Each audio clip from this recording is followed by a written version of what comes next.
Við það sem við kallum vikuskamt förum hérna vannan yfir frétti vikunar með góðu fólki og þannig það núna í dag. Hér komin Jenny Kristín Valberg sem teymistýra í Bjarkarhlíð. Takk. Hérna Hlédís Maren Guðmundsdóttir sem varaborgarfulltrúi Miðflokksins. Steinunn Ólína Hafliðadóttir myndlistarkona. Góðan daginn. Og Margrét Örlótsdóttir handritshöfundur. Verið velkomnir. Takk. Sko, það 19. júní í dag. Þá bara konur hérna, ég veit ekki. Gleðilegan daginn. Gleðilegan daginn. Það ert þú að gera hérna. Hvað segir þið? Gleðilegan dag? Mátt þú vera hérna? Það var bara, konan bara í fríi.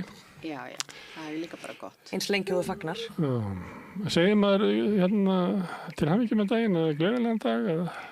Bara til hamingju held ég, já. Til hamingju? Já, og bara vonandi að þessi dag sé gleðilegur fyrir alla. Já. Þetta sem sagt, hvað heitir þessi dagur?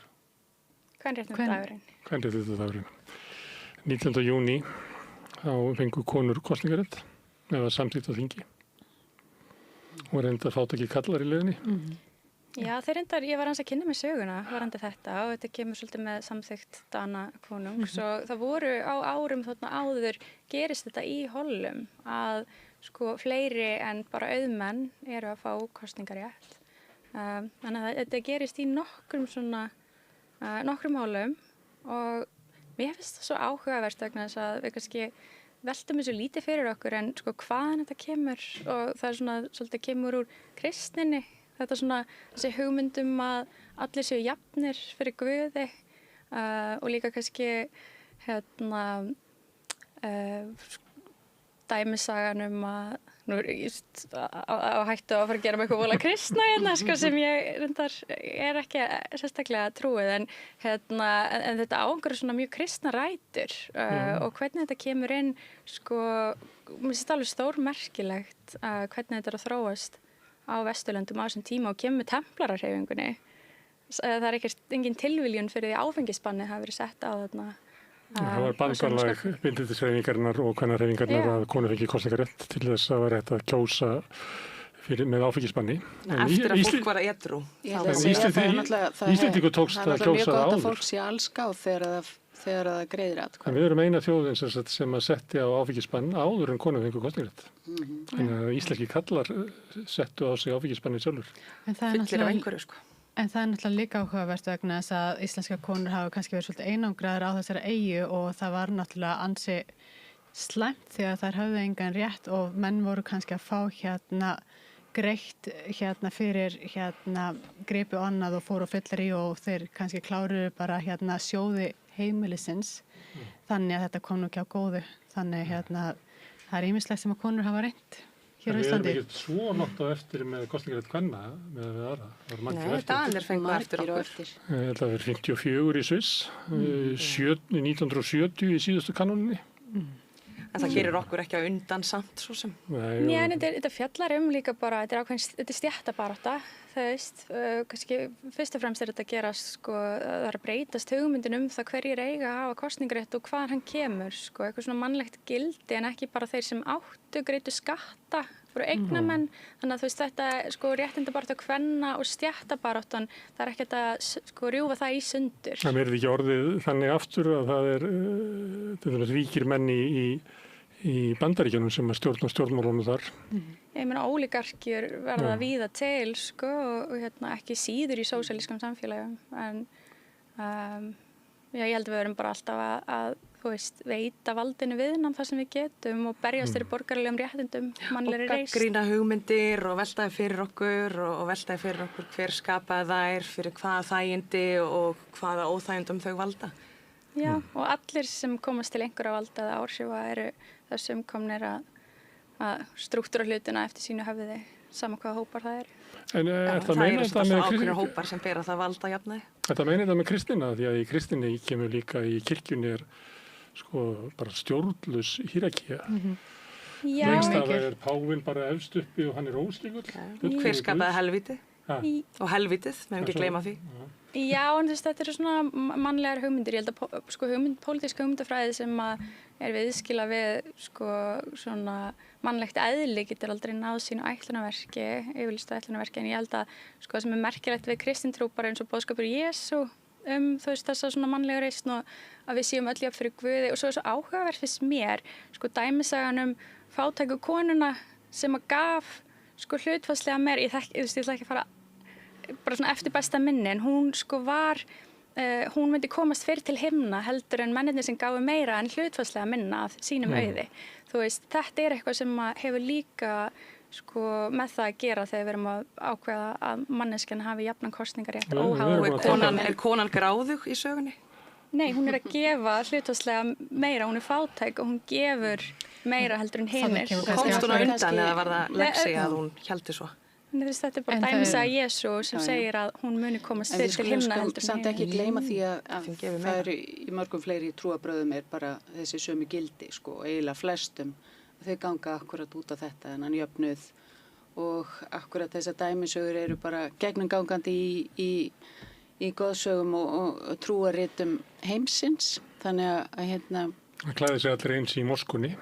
Já, og það er bara mjög skýrt ekki fram í Kóraninum er akkurat þetta gildi að vera góður, vera góður við þá sem er minnumáttar, að gefa af sér og svo framvegis. Þannig að við... Þar hafa konur ekki jafnan rétt. Konur eru undirskipaðar karlmönnum í alhæfing, en það hafa ekki jafnan rétt bara eins og við stöndum í dag. Það hefur ekkert með Múhameðstrú að gera eða kristni, það er órétti allstar í heiminum og stundum er það eru ýmis ódæði framin í krafti eða í nafni einhverja trúabragða, en það er ekkert, kristin stendur ekkert betur ef við förum einhvern samanburð á því. Jú, ég held að við ætlum að tala um kvenréttindadaginn og einhver svona strúktúralískt ójafnrétti gagnvart konum, þá verðum við náttúrulega að horfast í augu við að hvar feðraveldi, hvað svona formfastast, ég held að við erum bara að vera sanngjörn hvað það varðar. Með feðraveldið og kristindóminn og réttindin sem að kristinn skerðir innan veggja feðraveldisins gagnvart konum. Bara það sem að, þú veist, í það sem okkar trúaræði hefur ríkt, þar eru réttindi kvenna hvað mest. Þú veist, við verðum að vera sanngjörn það að við ætlum En eigum við að fagna okkur fyrir eitthvað sem er samt svona mikill ójöfnur enga síður? Já, er hann svona rosalega mikill? Ég sé ekki mikið ójafnrétti kynjana á Íslandi. Það er það samt og ég held að við megum ekki gleyma því að þetta kynjajafnrétti er mjög fallvalt og við sjáum mikið bakslagi því núna og ég verð að vera ósammála mér finnst kirkjan vera mjög halla mjög á konur og flest þessi trúabrögð aftur á móti er sammála því Margrét að eins og Hávamál annað það hafa verið auðvitað þessi gildi sem að fylgir í hverjum trúabrögðum og meira þess að ekki bara trúabrögðum heldur bara líka í okkar eins og Hávamálum annað það sem er svona lagt til það hvernig við eigum að koma fram annað sem að hafa verið svona bara eiginlega mannasiðir sem að hafa verið auðvitað bara mjög góður og gagnlegir. En ég held að akkurat í dag og kvenréttindadaginn þá ættum við að meðum ekki missa sjónar af því að við höfum sjaldan staðið frammi fyrir jafnmiklu bakslagi í jafnréttismálum og í dag. Hatursorðræða og ofbeldi gagnvart konum hefur sjaldan verið meiri og út af því að við vorum að skrifa undir þennan samning við dómsmála og félagsmálaráðuneytið í dag áframhaldandi samstarf varðandi mansalsmálin þá má benda það að Reykjavík er orðin nánast mekka kynlífsiðnaðar vegna þess að það er svo mikið framboð út af eftirspurninu svo mikil. Þannig að ég held að bursi fyrir öllum trúarbrögðum þá snýst þetta einmitt stigveldi eins og þú bendir réttilega á og stigveldi er enn til staðar og við sjáum þetta líka bara með þessa stjórn ef við förum einmitt inn á eins og umræðin að fara aðeins inn á líka bara eins og til dæmis þessi tvípólar þarna Putin og Trump. Það sem þeir eiga kannski sameiginlegt er það að þeir virðast ekki að bera mikla virðingu fyrir konum og það kemur fram í sérstaklega hjá Trump af því að svona meira sjónlegt kannski hvað hann gerir. Þannig ég held að við þótt að margt sé gott að þá er margt sem að við sjáum það líka að bara víða í kringum okkur hvað er verið að taka af konum réttindi aftur. Það er verið að falla frá, þú veist, Istanbúl-samningum og þú veist, alls konar bakslu sem við erum að sjá. Þannig, það er bara verið að vega af eiginleikum konunnar og hennar líkama. Ég er í alveg tali sammála þar því. sem að oft er svo einkennilegt að manni líka svona, það verður ekki bara varpalega, þetta bara fáránlega, kjánaleg, asnaleg, ógeðsleg, ofbeldisfull hegðun hjá valdamönnum. Og það svo skrítið alltaf að skafa utan að því og gefa eitthvað sóma að tala virðist vera, sýnist vera, bara þetta bara í beinni heima hjá okkur, þetta ógeð sem komið upp hjá fólki sem hefur ekki hafa okkur fyrir brjósti og það skrítið að ætla að setja eitthvað þægileika yfir á þá umræðu þegar að hvernig þeir koma fram gefur ekki arð í okkar eigin óþægileika eða þægileika. Það snýst það að við nútraliserum líka jafnrétti, nútraliserum líka svona ofbeldi gagnvart konum og sætta sig við elementi má ekki koma fram í svona umræði. Þar sem að þetta samt stendur að það vegið að og það virðist ekki vera að það Ég held að vera fínt, þú veist, að reyna, myndum alltaf að tala svona með gífuryrðum, myndum bara að finna eitthvað svona til þess að krefja, en þú veist, ég er alveg sammálaður sko hvar vegið að konum og eins og í samhengi við vaxandi kynlífsiðnað og mansal á Íslandi, það viðbjóðslegt og ég held að við verðum að horfast í augu við sko, bara vaxandi siðleysi, þú veist, og ég held að þurfa ekki að sko endilega að segja þetta byggi. Ég meina, mér finnst til að mynda bara siðlaust að kaupa aðganga líkama kvenna. Þú veist, það finnst mér siðleysi og mér finnst að við megum líka bara svona að siða hvert annað og halda upp einhverjum standardi hvað það varðar. Í stað þess að sko að kenna alltaf einhverju stigveldi þá verðum við bara að horfast í augu við þá samfélagsgerð sem við lifum við og bara segja sko hvað okkur finnst vera bara svona eðlilegu siðferðisrammi. Hver skapar siðin? Hver siðurinn núna? Já, ég held að við séum bara í ákveðinu svona upplausnar ástandi hvað það varðar. Við sköpum siðin, þú veist, það er ákveðið bara svona óformlegt lýðræði í því. Það er bara hvað flestum þykir vera rétt og gott og æskilegt. Ég held að við getum alltaf verið sammála það að... En hvað er lögregla þá? Lögregla, hvað er lögregla? Hvað erum við að tala Nei, bara hver skapar síðan, þetta svo veik til orða teki og kannski afsaki eitthvað svona framandleika mín megin, þetta bara getur verið svo lýjandi. Getur við ekki bara talað raunverulega hluti? Algjörlega. Okay. Eins og siði og eins og trúarheit. Ef við ekki bara krefja fréttirnar, getum við ekki bara komið með eitthvað málefni? Já, þetta þú veist, þetta samtal líka og eitthvað eins og kvenréttindi, það ekki eitthvað já, það nei klippt að skori og þú veist, þetta óþægilegt samtal, þetta óþægilegt við henni, okkur líður illa, það erfitt að horfast í augu við þetta, en málega samt þetta og liggur fyrir og það má bara alveg krefja mismun í skoðunum það hvernig hort á eitthvað eins og jöfnuð eða sið eða fleira þar sem að máli að við megum hafa okkar skoðanir hvernig það lítur út í staðinn fyrir að berjast við eða sanna eitthvað svona að gildandi siðareglur í árþúsundir ára eigi bara að standa að því bara og það eitthvað feimni en lögur eru sköpað mönnum líka og að því leitinu má líka tala og gagnrýna, sérstaklega þegar það er ljóslifandi fyrir okkur að þessi lög eða reglugerðir að brjóta á hópum fólks í samfélaginu. Hvaða lög, hvaða reglugerðir og hvað ert afbyggja á því? Þú veist, ég skynja að þú ert að afbyggja ákveðna hluti í samfélaginu, ákveðnar orðræðir en getur við bara afbyggt eitthvað tiltekið. Kvenréttindi? Bara kvenréttindi almennt, getur við ekki bara verið ánað að hafa þau og vilja verja þau, þú veist, og ekki fórna þeim. Einmitt, og ekki fórna þeim. Þess vegna tala maður þau og Það er eins gaman að þessu með síðin. Má það ekki vera að sko síðurinn hafi svona hörnað að þeir voru að tala svona vændi, þetta kom í kjölfur á því og þú varst að lýsa yfir þeir finnst það bara óhugnanlegt að einhver kaupi aðganga líkamannars en í sjálfum sér gerir ekki neitt í því. Það eru nokkri sem að skrifa grein í blöðin og þetta ofbýður engum. Það er ekki sem að bara bregst við þessu eins og það sé einhver hryllingur sem eiga sér stað hérna í næsta húsi. Þið verður búin að afbyggja sig. Er það ekki og fólk sem stígur fram og... Er hugsanlegt að því að vændi hefur alltaf viðgengist, við vitum það. Það hefur viðgengist svo lengi sem við vitum hvað hefur gerst í mannkynssögunni, en getur verið að því að núna hefur þetta verið svolítið mikið umræðinni og það var hérna kveikstáttur eða eitthvað daginn og skapaðist mikil umræði í kringum það. Getur verið að við sem samfélag og sem svona með einhvern svona flest held ég sameiginlega skilninga á þessu að þetta sé eitthvað sem að við viljum ekki standa fyrir eða samþykja að við höfum minni áhyggjur af þessu að því að flestar þær konur sem eru hér fastar í klóm mansals eru ekki af íslenskum uppruna. Þetta er ekki okkar dætur eða systur eða mæður eða vinkonur sem eru fastar í þessu, þessu viðbjóðslegu aðstæðum sem að kallmennir okkar, þú veist, okkar, eru að misnota.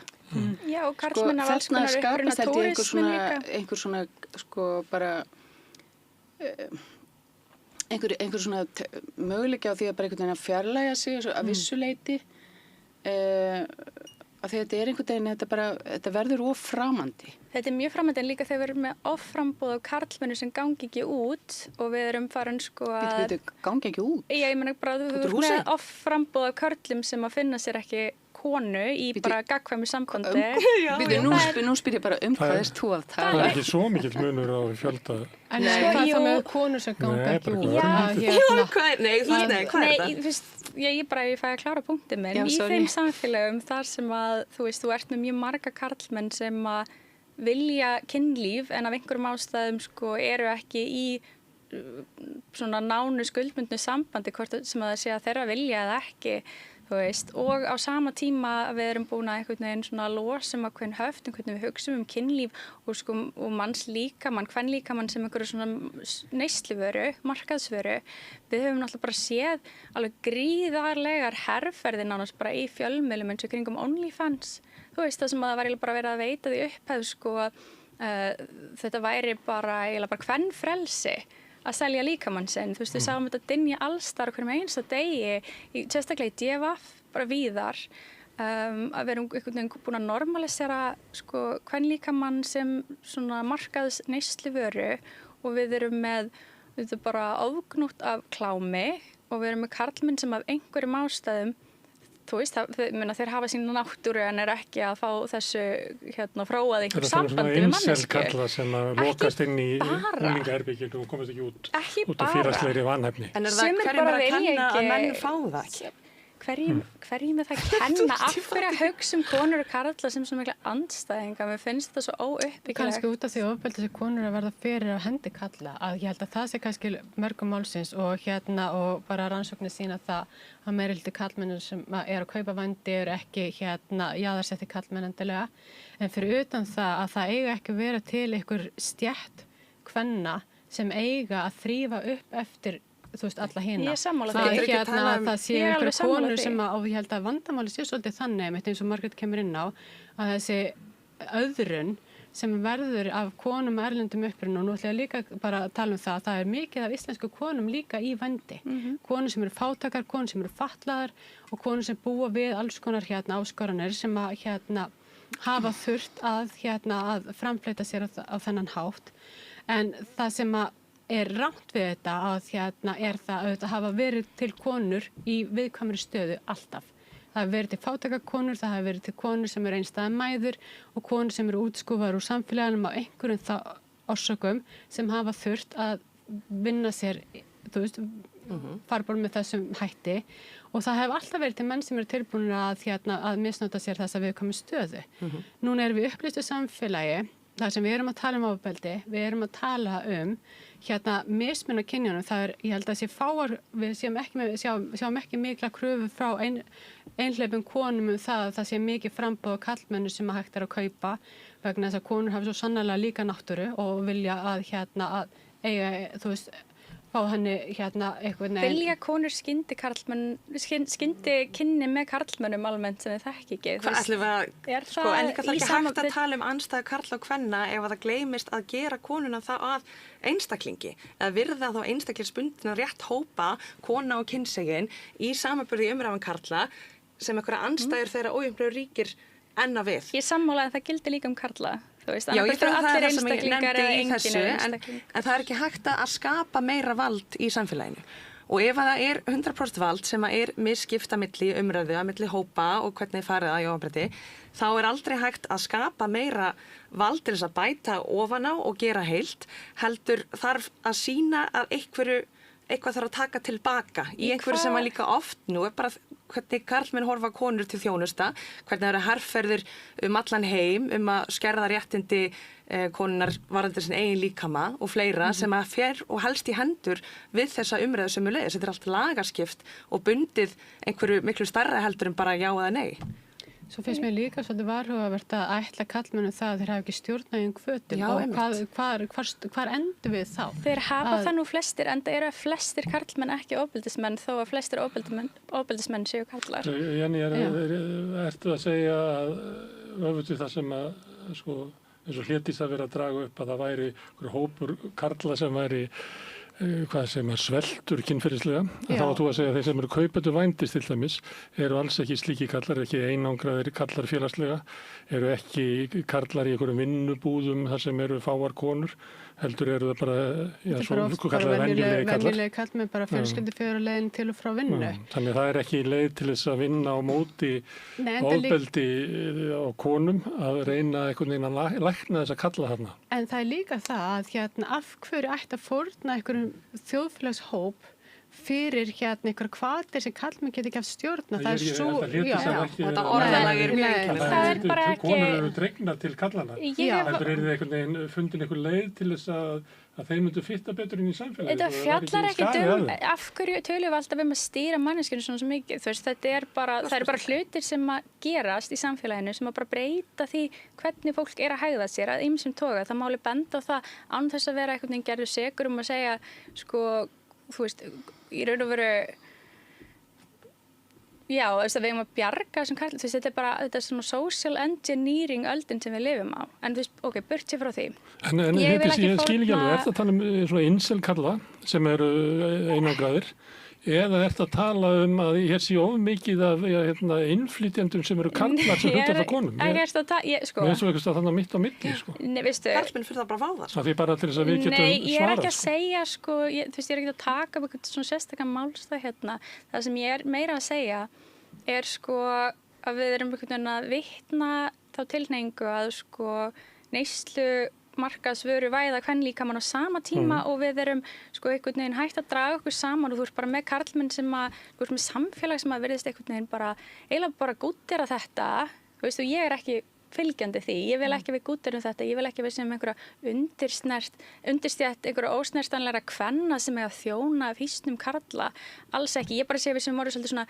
siðlaust samfélag ef við ætlum ekki að horfast í augu við þessi vandamál. Þú veist, þetta er bara eitthvað til að ræða og greina. En mér langaði að spyrja þig samt. Varðandi eða varðandi karlmennina sem fá ekki að ríða? Þú veist, hvað ertu eiginlega... Hæ? Hvort það verið varðandi vandina, þú sagðir hóp fólks, hvort það verið að tala það vændis, fólk sem þetta vændi, eða í umræðinni, ég bara náði ekki alveg fyrir ekki, eða hvort þú tala hóp þá karlmanna sem eru ekki að fá að ríða. Og þú viljir ekki þá undirstjætta konun sem fá ekki, bara svo ég sé að náður rétt? Ég bara undirstjætta konun sem, eins og bara Jenny var að tala, ég er bara vísi í það sem hún segir að við séum einhverja stjætt kvenna sem ætlum að fórna fyrir karla, ég vil það ekki. Ok, ég ætla að beina spurningu að Jenny. Þú veist, þú ert bara sérfræðingur á þessu sviði. Telurðu þú veist að þessi sænska leið hafi brugðist, hvað heldur að sé til ráða í raun og veru til þess að bæta hana málaflokk sem við erum sammála að sé ekki á góðum stað? Það er mjög góð, ég held að sænska leiðin sé mjög góð á mörgu leyti. En hún ver samt konur ekki fyllilega. Þannig vegna þess að það sem við gerum í Íslandi er það að kaupendur geta greitt sektir og ljúka þannig málum. Og það er engin afleiðing, það er engin nafnbirting, það er engin dómur. Og ég held að það sé mikill hluti karlmanna sem eru bara að prófa út af því að aðrir eru að gera þetta og eitthvað svoleiðis. Þannig að svo leið sem að dómsmálaráðherra er að leggja til að nafngreina og dæma fyrir þetta því þetta er brot samkvæmt kynferðisbrotakaflanum þannig að það er alveg skýrt að þetta er brot að ég held að það yrði mjög mikill fælingamáttur og ég held að það myndi akkurat lyfta umræðinu upp á hærra plan að margir karlmenn sem eru að kaupa vændi í dag myndu kannski hugsa sér tvisvarum og vonandi yrði umræða meðal karlmanna vegna þess að konur geta talað endalaust ofbeldi og vændi og þetta og þeir bara hlust ekki en leið og karlmenn fara að tala það og í rauninni segja ok, þetta er ekki í lagi og eitthvað svoleiðis, þá kannski breytist eitthvað.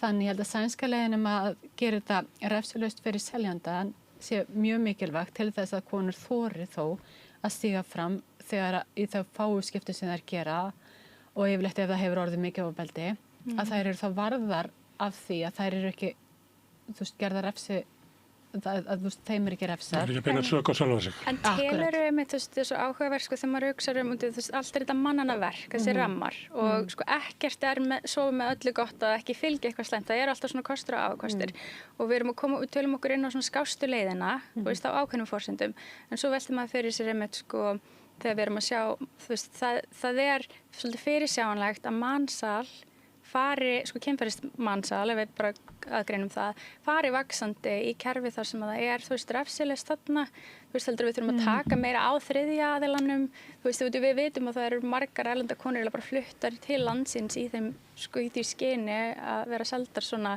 þú veist, hvernig tækla maður það innan þessa ramma? Og það eru þetta vandamálið að það er alltaf verið að reyna að ná þessum þriðja aðila. Að og hann er svo vel varinn yfirleitt að að það hefur, og það er einmitt þeir sem eru með þessa skipulegu brotastarfsemi og það er auðvitað það sem ég veit að lögreglan er alltaf að reyna því að þú veist, kaupendur eru bara kaupendur og og þeir hafa rauninni, þau hafa áhrif á eftirspurnina sem hefur áhrif á framboðið þannig að fjöldi þolenda á Íslandi er út af eftirspurninni þess vegna er svo mikið framboð og við stöndum fram fyrir því í dag að við erum með alveg hugnalega mikið af auglýsingum á Íslandi út af því að framboðið er svo mikið út af því að þú veist að það er eftirspurn vændi Love Island til dæmis og bara þessu stöðum sem þær eru þetta er auglýst og mikið af þessum vefsíðum og í klámmenningunni víða á internetinu þannig að þú veist að hlutfallslega með við höfðutölu þá er ég er svona gamall kall, ég myndi alltaf að ég sæði þessu auglýsingar á Facebook þú þarft að leita það er bara skilabóðin í nauðgunarmenningu og feðraveldisins það er svona vefsíður hvernig ég geti minnkað bumbun á mér með leikunarsæðingum en þá ertu kannski eitthvað sem að þú ert kannski búin að googla eitthvað en þetta er auðvitað, það er bara tiltölu auðvilt að nálgast kynlífsþjónustu og það eru rauð hverfi því miður og rauð hverfi, hvar er þau? Ég veit ekki hvort ég vilja auglýsa það, en það er það eru... Já, er þetta ekki bara þarna rétt, já? Hverfin og svona mikið? Nei, þetta er bara, þetta er rauninni bara bólaldið á þar. Það er líka fleiri... Við erum með rauðakurinu? Rauðaborðið í rauðakurinu? Já, það er þú veist. En það er líka, og þetta mikilvægt, þetta er, þú veist, ég ætla ekki að taka yfir þessu umræði í dag, en það er einmitt svo áhugavert að við sjáum samt ennþá að þrátt fyrir einmitt að enginn vilji að kona sé föst í þessum aðstæðum og allir vita að hvernig líkamann er ekki byggður fyrir svona mikið álag að það sé verið að níðast á hann svona við höfum séð dæmi það að ákveðin hópur kvenna frá ákveðin löndum þar sem er þú borga minna fyrir og það er símaverin er að bóka meira á að það er að taka móti 80 kannski kunnum á 3 sólarhringum og það er allir saman það að þetta er óboðlegt. En á sama tíma erum við líka umræður frá konum sem eiga menn sem eru að ganga á mörk þeirra og eru að nauðsópressa og eru með hugmyndir sem að myndum kannski jafnvel flokkast undir ofbeldi og það er verið að afsaka og réttlæta að þeir eigi að fá, þess vegna var brást ég svona hart við á þann og að þeir eigi einhvern veginn rétt á því að fá útrás fyrir þessa hegðun og þá lendir það á þessum viðkvæmu einstaklingum. Já, það er að vernda í raun og veru hinna heiðalegu konu eða svona virðulegu konu með einhverju undirstjætt. Þú veist, þetta er orðræða sem er notuð bara mjög víða og er bara mjög mannskemmandi. Minn punktu var í raun og veru að við þurfum...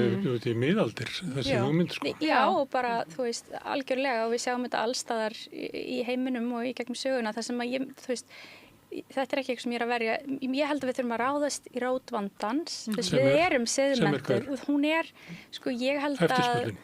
Já, en þú veist, það þarf líka svolítið að laga ákveðin svona samfélagsmein sem að, þú veist, ég kom inn á þetta sem eitthvað svona siðleysi, þetta er ekki mjög formúluð hugsun hjá mér, en sko það er bara eins og með netklámið sem er að mínum að þetta er skaðilegt og sko að við séum einhvern veginn, við erum með rosalega mikla afstæðishyggju í gangi með allt og ég held að þetta skaði sérstaklega konur sem hafa minni völd í sínum sambandum. Mér fannst sko Jenny taka eiginlega undir þetta með síðinn, vegna þess að þú segir að það séu konur sem er að fjalla ofbeldi og fleira, en kallandi gera það bara ekki.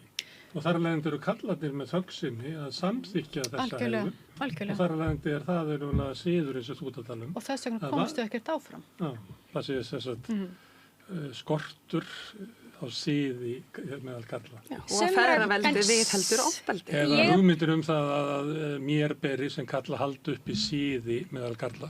Það er ekki alveg gefið í nútímanum að fólk upplifi það. Margir telja að við bara fáum einhvern sið, en það er ekki beint svona algeng hugmyndum að við þurfum að vera virk í samfélaginu til þess að búa í góðu samfélagi. Það er bara hashtag ekki nauðga. Það er hægt að segja það, en einhvern veginn hefur það ekki virkað. Ég held til að mynda að þetta hafi minna með feðraveldi að gera svona struktúralíska þætti og ég held að þetta hafi meira með það að gera. Við komumst ekki út frá því, við lifum í því, það er stjórnsýslan. Ég held að það sé alltaf hlutfall af fólki í öllum samfélögum sem er siðlaust og mun gera það sem það vill til þess að fá það sem það vill, sem er bara sadistar. Við vitum að það er hlutfall fólks sem eru sadistar. Við erum ekki að fara að siða þá úr sadisma. Þú ert ekki að fara að siða siðblinda mannin. Bjóðum oftar bara þingsæti. Við höfum samt gert margt, það var einhver sem fór út að reykja á hann og það var bara vegna þess að söfnuðurinn komst að því að það ætti að banna fólki að reykja inni. Það var bara samkomlega við það.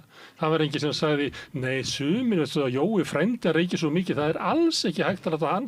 Ég meina, við verðum bara að halda áfram að reykja inni út á Jóa frændi. Ég talaði gegn afstæðishyggjunni og ég stend þar með þér. Það ber maður líka fram aðra punkta sem segir, já, en sjáðu samt hér, það skaðar illa í lungum barnan okkar að hafa reykinn hér inni á Kaffi París, eða svo sem. Og það ber maður saman og segir, já, hvað er lausnarmiðunin hér í þessu? Hvernig kannski væri hægt að vinna saman með því að fólk reykir ennþá sama skapi með að ekki reykt inni lengur, er að það eru líka dásenda reykingarsvæði fyrir utan, eða fólk kemur sér fram að jáfnvel snýr sér að nikótín tyggjóinu eða hvað svo sem og lungubarnana þurfa ekki að hósta eins mikið inn á veitingaskálunum í reykmarkinu. Erum við að leggja það að jöfnu, erum við að leggja það að jöfnu að nauðga og reykja sígarettur? Nei, ég sagði það ekki. Við erum að tala hvað getur gaman að ræða skoðanir, bera fram punkta og hafa góðar samræður. Ég held við séum komin að þolmörkin að því. Ég held að við séum það síða samfélag og nú séum við að díla við frávíkin. Ég held að við séum með reykingarnar frávik, persónuleika raskana og siðblindu og sadisma. Ég held að við séum nokkuð með komið. Ofbeldi í nánu sambandi, það er engin lát á því. Það er bara sömu tölur frá ári til árs og þannig að það er, ég held að félagslegt taumhald, fyrir ekki Margrét, ég veit að þú ætlar að taka orðið, en ég vil bæta við að félagslegt taumhald, það virkar vegna þess að það er allstað stigveldi í samfélaginu, það er stigveldi milli kvenna, það er stigveldi milli kalla, það er stigveldi milli hópa. Þannig að kallmenn sem beita ofbeldi, þeir eru að máta sig við aðra kallmenn. Þannig ef að kallmenn sem eru með góð gildi og standa vel í sér eða sitja vel í sér, ef að þeir stíga fram og þeir myndu segja ekki nauðga, biðja samþykki, ekki kaupa líka mannara, það myndi virka á kallmenn. En félagslegt taumhald virkar bara í samfélagum sem eru einsleit og þar sem að við höfum í raun og veru sama sið og sömu gildi. En einsleitni er líka þar sem að veldur að þá virkar ekki félagslegt taumhald. Það er hlutur af félagslegu trausti og auðmagni sem bara hverfur þegar samfélagi verður og fjölbreytt í gildismæti. Og erum við orðin fjölbreytt þannig að við getum ekki haldið upp í síð í samfélaginu? Ekki með félagslegu taumhaldi mögulega. Þú veist, það fer dvínandi. Já. Ok, þú ætlar að... Já, ég var bara aðeins að hugsa svona með því að voru að spjalla. Ég var bara að hugsa þetta þessar svona hugmyndir að það sé hér ríki miklu meira siðleysi heldur en áður og ég bara fór aðeins að hugsa tilbaka og þó að þú veist það er náttúrulega skelfilegt að það takist einhvern veginn ekki, þú veist kannski er bara hugmyndin sem að við höfum og bara svona sem að knýr okkur áfram í því að bara vona að heimur batnandi fari, kannski er hún bara því miður svona ekki raunveruleikanum samkvæmt vegna þess að við höldum alltaf að við sem að þróast í rétta átt og með meiri upplýsingum og umræðum. Það gerist næstu að sjálfum sér, það er náttúrulega hættulegt að trúin. Já, eða þú veist, eða bara skilur við séum alltaf að verða upplýstari og einhvern veginn að þróunin sé alltaf í rétta átt en bara svo vitum við það eru alls konar bakslug og útúrdúrar og ekki svona, þú veist, þetta er, en þú veist, eitthvað getur batnað, kannski eitthvað batnar, mögulega. Þú veist, allavega ef ég bara svona ber saman minn uppvöxt og bara það sem ég hef hefur orðið vitni að frá því að ég man eftir mér og líka bara það sem maður veit frá sínum forverum, forfeðrum og formaðurum og allt svoleiðis, að þá alveg margt sem að hefur sko áunnist. Mjög mikið. Bara til dæmis í því að fólk segir hlutina upphátt núna, sem að var ekki tilfelli þegar við Gunnar Smári sem er elst inni, bara maður mann það var ekki eins og rætt sko. Og þegar að þú veist að það hvíslast á það að það væri ofbeldi í einhverjum húsum, en það var enginn sem fór og bara ákvað, stoppum þetta, hér eru börn í hættu eða hér er kona eða maður eða hvað sem er. Þú veist, þetta hefur breyst, þannig að þú veist, það miklu opnari umræða. Sko, börn og ungmenni eiga miklu auðveldara með að ræða mál og tala tilfinningar sínar og bara, strákar, ég og syni og þeir geta talað það ef að þeim líður ekki vel. Já. Það er svo útilokað, bara vinir mínir þegar við vorum unglingar myndu sko sína nokkuð einasta veikleikamerki. En þeir voru ekkert, þú veist, einhverju ofbeldismenn, þeir voru bara svo, þú veist, bælt. Það þetta niðurbælni sem að samt einmitt ríkir enn og eldur skrýta að sjá samt eftir þessum tíman og líður. En mér langar sem bara aðeins að klára þetta, þegar þú veist, ég koni unglingsára mín, þá eru við stelpur og strákar. Og við erum bara öll vinir. Og ég þurfti ekki að ágjöra af strákunum vinum mínum. Og þeir bara pössuðu upp á okkur stelpunnar ef eitthvað var, en við aðalega bara vorum við öll að passa hvert annað. Og mér finnst það að orðið alveg rosætt bakslag í því hvernig einhvern veginn, og þetta gerist eitthvað svona einhver staðar í kringum aldamótin finnst mér verða alveg svakalegt bakslag í því hvernig einhvern veginn kynjónum skipt upp. Og þetta kemur fram í tísku, þetta kemur fram í, þú veist, alveg í tísku niður í smábörn. Þetta kemur fram í bara, þú veist, hvaða leikföngum haldið að börnum. Þú veist, við vorum öll eins þegar ég í, bara sér, sko, bekkjamyndir frá því ég barn, þá ekki hægt að sjá hvað stelpur og hvað strákar. Við erum öll eins. En það gerist og þessi svona, kynvæðing sem verður bara klámfengin, þú veist, bara ég mann það ég fór með elstu dóttur mín einhvern tímann í Hagkaup og hún 5 eða 6 ára og það voru Spice Girls aðalmálið og ekki hægt að kaupa föt á barnið öðruvísi en það stæði sko Foxy á rassinum og veri bert á milli og bara svona vændisföt og þetta, þú veist, þetta svona bakslag sem ég upplifað og held ég sé stór sko hluta því að þetta líka bara svona markaðsvætt mætt siðleysi. Af því að það þjónar ekki markaðnum að það sé ekki hægt að selja okkur eitthvað og það sé ekki hægt að einhvern veginn. Það er búið að blæti það kynjakerfið einhvern veginn og selja okkur það. En Magga, fyrst ég og svo þú nú yngri en ég, við komum inn í ungdómsár þar sem að kynslóðin undan hafði raunverulega lagt gríðarlega á sig til þess að losna undan þessu Foxy og kyngreiningunni og unisexi að koma og konum búin að henda brjóstarhaldarannum og allt þetta. Gríðarlega orka sem að fór í það að búa til þína æsku. En þegar að Spice Girls koma, því að nú ég hangi svolítið á siðnum, þegar Spice Girls koma í Hagkaup, það var engin andstæð við því. Það eru líka uppreist með þá öðrum tíma. Þetta er svona pendult. Það verður svona, verður einmitt svolítið svona bylting og en ég alveg sammála, þú veist, en ég ætla samt að bæta við vegna þess að ég hef nú haft það forréttindi að hlusta á konur sem að voru einmitt í þessari baráttu kvenna sem að voru á 7. áratugnum og þær voru mikið að tala það, þú veist, að þær voru þarna í framlínunum með þeim en aðal hlutverkið þeirra var að hlusta á kallan og sofa hjá þeim að þetta frjáls ástónum og þannig, þú veist, að þannig að þetta var nokkið fullkomið jafnrétti á þeim tíma heldur en ég er alveg sammála þér Margrét að ef þú skoðar líka bara sögu bara löggjafar Ísland og annað, þú veist, það hefur mikið breyst og það hefur mikið breyst með öllum þessum svo MeToo og öllu þessu sem í yfirborðsgerð samfélagsins, þessar umræður og og þetta er náttúrulega bara þessi kraftur og baráttuhópar og annað sem hafa farið fram. En grunngerðin, hún situr ennþá svolítið föst í þessum gildum og hugmyndum kynin og þannig að ofbeldið í rauninni, þótt að það sé meira rætt það og það sé betur fyrr að raddir þolenda séu heyrðar í dag sem það var ekki áður, að ég er nú ekki það mikið yngri en þegar ég þú veist, tengi alveg við margt af því sem þið eru að tala að þá erum við... Kynferðislegt ofbeldi, kynbundið ofbeldi var ekki hluti af kvennabaráttunni fyrir bara 1980.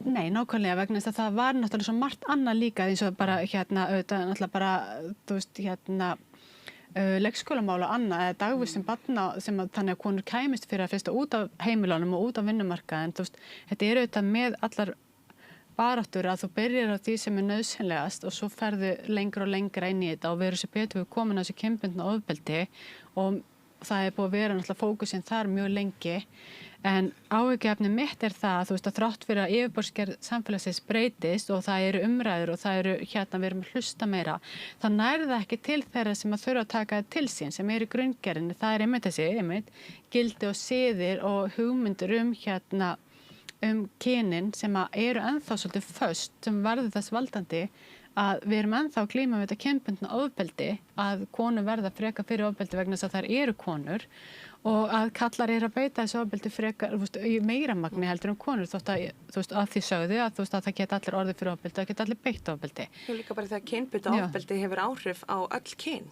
Þetta er skaðlegt fyrir alla, það er engin sigurvegar í kynbundna ofbeldi.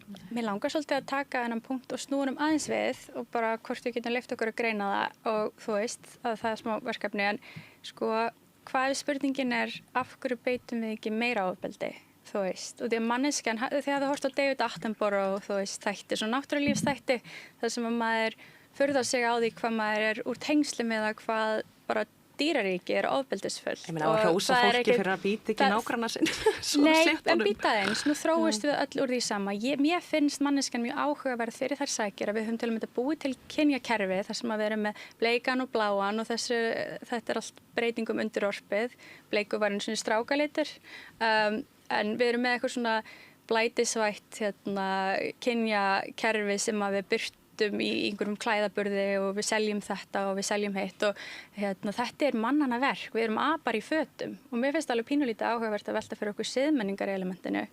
Hvað er það sem að færa okkur til þess að beita svo litlu ofbeldi að virða eignarétt og friðhelgi einstaklingsins eins mikið og við gerum þegar við erum jú komin úr dýraríkinu. Þú veist, mér finnst þetta líka vera áhugaverð spurning að við ætlum að leita að einhverju svona funksionalískri rót og í samanburði við þá, úlfahjörðina En sko við erum náttúrulega með allt öðru sem heila heldur en margar aðrar dýrategundir og flest aðrar dýrategundir þannig að við höfum búið til samfélag sem hafa verið öðru sem heldur en margar aðrar dýrategundir þannig að það er kannski svarið í einhverju leiti en kannski bara komandi úr starfið þar sem ég vinn með þolendum ofbeldis allan daginn þá ætla ég bara að segja við sko það kemur þér þú veist ég held að komi flestum óvart hversu miklu ofbeldi það er verið að beita og hversu margþættu ofbeldi er verið að beita þannig að ég bara verða að vera ósammála því að vegna þess að þú veist ég er aldrei að heyra þú veist ég er aldrei búin að heyra allt vegna þess að ég held að manneskjan sé mjög framalega af öllum dýrategundum í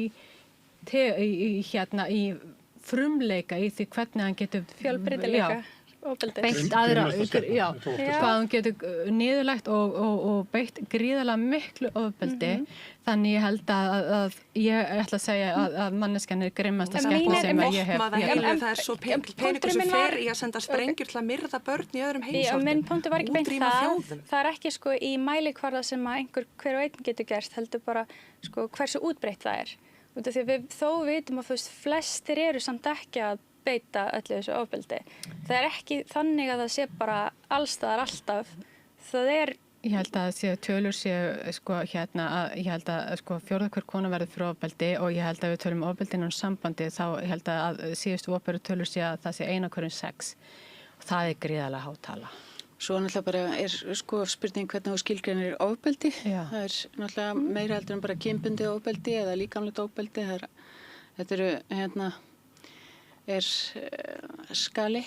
Já, og konur geta líka beitt ofbeldi. Já, eins og nei, bara það hefur komið fólki á óvart hvað er rosalega mikið ofbeldi í lesbískum samböndum sem mér finnst ótrúlega áhugavert vegna þess að við erum bara svo vön því að sjá konuna bara sem fórnarlambið og það er miklu, við getum alltaf að skoða hvers eðlis ofbeldi er sem konur beita þegar við skoðum lesbísk sambönd. Þannig að hvernig horfið það við þér bara úr þessum fagheimi einhver svona lærdómur að draga eða? Sko, mér finnst að bara almennt ef það er ofbeldi innan sambandi þá skiptir ekki máli að hvað kyni gerandin eða þolandi að að markmið og aðferðirnar eru þar sömu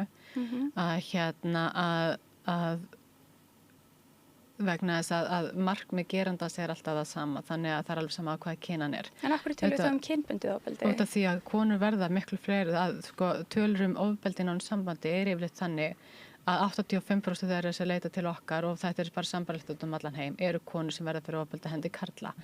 Þannig að þess vegna er það kynbundið. Konur að verða fyrir ofbeldi vegna þess að þær eru konur. En svo getur líka bara skoða það er umræða bara marga daga þú veist að það er þetta börn sem alast upp á ofbeldisheimilum og þau eru öllum kynjum. Og það er ákveðin bjargráð sem að þau kannski læra í samskiptum vegna þess að þau læra þessi samskiptu auðvitað. En svo er auðvitað margt annað sem kemur inn í þetta líka eins og til dæmis af hverju fólk yfir höfuð beitir ofbeldi. Og það getur verið alls konar, sumir segja að það sé út af því að fólk sé þetta séu einstaklingar sem eru ekki mjög bara einstaklingar sem eru mikla minnumáttarkennd, einhverju sem eru mikla, þú veist, þurfa stjórna mjög mikið, það er búið að vera alls konar kenningar. Einhvern tímann var það þannig að flesti gerendur sem að beita ofbeldi hafa verið þolendur sjálfur. Það er búið að byggja það. Þannig að og ég er ekki sérfræðingur í gerendum, ég er sérfræðingur í þolendur, þannig ég get illa svara þessu. En ég get sagt það að alveg saman hvort þessi samkynhneigð, sambönd eða gagnkynhneigð, að ofbeldi sem að við sjáum er yfirleitt alveg eins, alveg saman hver beiti því. En staðreyndin samt að aðferðin að til dæmis eins og til dæmis ef við bara byrjar á þú veist hvernig þú kemur inn í sambandið að hvernig þú einhvern veginn gerandinn er fljótur einhvern veginn að ná tökum á lífið þolandas að vera einhvern veginn alltumliggjandi og þú veist alls þær í kringu þig og svo ferðu í þetta lovebombing og þú veist og ég hef aldrei hitt neitt nema eins frábæran þig og allt þetta og byggir traust mjög hratt vill yfirleitt komið stórar alhæfingar strax, þú veist eins og með ást og framtíð og eitthvað svoleiðis og og svo þessi einangrun frá fjölskyldum á vinum og þessi samband fara yfirleitt hratt þannig að þú veist að fara að búa fljótt saman yfirleitt þú veist og jafnvel komið barn og svona stóra skuldbindingar upp á framtíðina þannig að þolandi er mjög fljótt fastur svo fara að koma þessar persónulegu reglur það. Allt líf og allar hugmyndir gerandans miðast af ofbeldinu. Já, það er líka því að gerandin er ekki að birtast bara plupp út frá engu, hann birtist líka og er samtækur við menningun í kring sem að líka við sjáum að samþykkir þessar klámmenningu, nauðgunarmenningu, feðraveldi, hvað erum við að fá að sjá að megi komast upp með í miðlum og í kvikmyndum og fleira og þá ofta tíðum líka að því að þetta er svo áherslusamt að segja að því að fyrir einhverjum árum þá vann ég í herferð fyrir sjúk ást hjá Stígamótum og þetta var svona herferð sem að vildi beina sjónum sínum á 13 til 17 ára aldurshóp í bara fræðslu á kynbundnu ofbeldi og kynjamismun en líka sko hvernig kynfræðsla geti komið fyrr fram að því leitinu til að fólk opni á samtal þetta skringilega óþægilega efni í samfélagi sem að er umlikið í. Og þá er svo áhugavert líka að taka eftir því að það var stór svona hópur sem að kemur fram í því að einhvern veginn anda léttar við að fá líka bara hugtök það sem er verið að lýsa og maður skilur, þú veist að tala við krakka og börn sem að segja já, þú veist, til dæmis gerist þetta í skólanum þar sem orðrum að vera dreift að ég hefði farið niður á einhvern drengin í kaffetúruna því ég neita honum date og ég skil ekki hvað og það er bara eitthvað sem ég sé líka sé kannski rómantík í bíómyndum, það vera að stríða mér að fleira og erfitt að grípa eitthvað sem að samt við ættum að gera úr að hafa meiri fræðslu þar sem að það er aldrei hægt að saknamast við eina personu sérstaklega í rými sem að hefur gegnum aldirnar bara verið að viðhalda kynbundnu ofbeldi og er bara skiljanlegt að fólk mæti inn í og svona gerir sér upp atvik og fleira sem að það stundum bara skilur ekki einu svona hafi verið atvik eða brot eða fleira og þetta er ótrúlega sár raunveruleiki í samfélagi sem að sér eina hverjum 4 konum sem verður fyrir ofbeldi og sér skort á svona stigbundinni félagsfræðilegri kynfræðslu út skólastigin sem að gæti munað mjög í samtali þetta umræðefni sem svo loðið og gaggjart í dag sem áður? Þetta hugtak sem ofbeldi. Já, bara að nefna það upphátt, að horfast í augu við það og skilja hvernig það leikur sér við og birtist, þú veist, í þessum taktikum varandi hvernig ofbeldi getur birst eða hvað, það svo mörg, maður getur farið hérna í tandsend allt það sem hvernig kynbundið ofbeldi birtist í samfélagsins, en alltaf samt þessi sömu þemu sem koma niður á og eru skaðleg öllum kynjum. Mér langaði, það einn punktur sem þú varst með sem var svona dýpri punkturinn áðan, sem langaði bara að setja pinna á hann, sem var sko, þú lýsir þessu ferli, svona ákveðinu svona tælingarferli ofbeldismannsins, sem að fer í gegnum þetta lovebombing og svo einangrun og svo stjúpu skuldbindingu og í raun og veru áður en að manneskjan hefur myndað sér sko bara svona eðlilega skoðun á aðstæðum, þú veist, þú nær ekki jafnvægi og þú veist auðvitað með, ég meina, rómantík í bókmyndum, í kvikmyndum og tónlist, þetta miðar alltaf að þessu, þetta svona finnur sálufélagan og fólk bara ekkert búið undir þetta, en það sem þú veist að lýsa náttúrulega bara hvernig fólk með B-klassa persónuleikaraskanir hegða sér, þú veist, narsisistar, psykopatar, fólk með jaðar persónuleikaröskun, þú veist, þetta mjög dæmigjörð, svona interpersonal hegðun fyrir fólk með þessa persónuleikaraskanir. Það getur verið samþætt í ofbeldi en ekki bara einungis. Það nefnilega málið að þú veist að það hefur sko þess vegna oft talað svona narsisísk einkenni og þetta og hitt vegna þess rétt hjá þér að það eru mörg einkenni gerenda sem að hafa svona einhverja hliðsjón af alls konar greiningum en samt hafa rannsóknir sýnt það að þú veist að fæstir sem betur fyrr sem beita ofbeldi sem betur fyrr eru fæstir þeirra narsisistar eða psykopatar eða eitthvað svoleiðis vegna þess að við værum miklu verri málum eða þeir væru það. En þau bera svona ákveðin einkenni. Það væri svona margir sem væru það. Áttu við það? Það sem betur eru fáir ofbeldismenn með þessar greiningar vegna þess að ef það væri samíkjar að milli þá væri vondum málum. Þeir eru líka bara fáir með greininguna. Þetta eru svo alvarlega persónuleika greiningar að þá væri ofbeldi bara miklu verra. En það fyrir mjög fáir sem fá þessar greiningar út af því að þú veist, þau sækjast ekki að fá greininguna á sig. Þú veist, þú þarfst að vera mjög öfgafullt dæmi og yfirleitt þetta bara í réttargeðdeildum sem að grípa þetta. Þegar fólk komið sko algjörlega út fyrir allt. Það fullt af fólki sem að gengur meðalvor, sem að hefur þessi einkenni og þetta eru menn oftast, líka konur, sem beita rosa marga ofbeldi. Þau eiga mörg stutt sambönd og fara í gegnum mjög mörg ofbeldissambönd á sinni lífstíð. En þú segja að öllum þeim sem að beita ofbeldi, að þá sé bara lítill hluti með þessar raskanir. Já, rannsóknir sýna það. Formlega greint.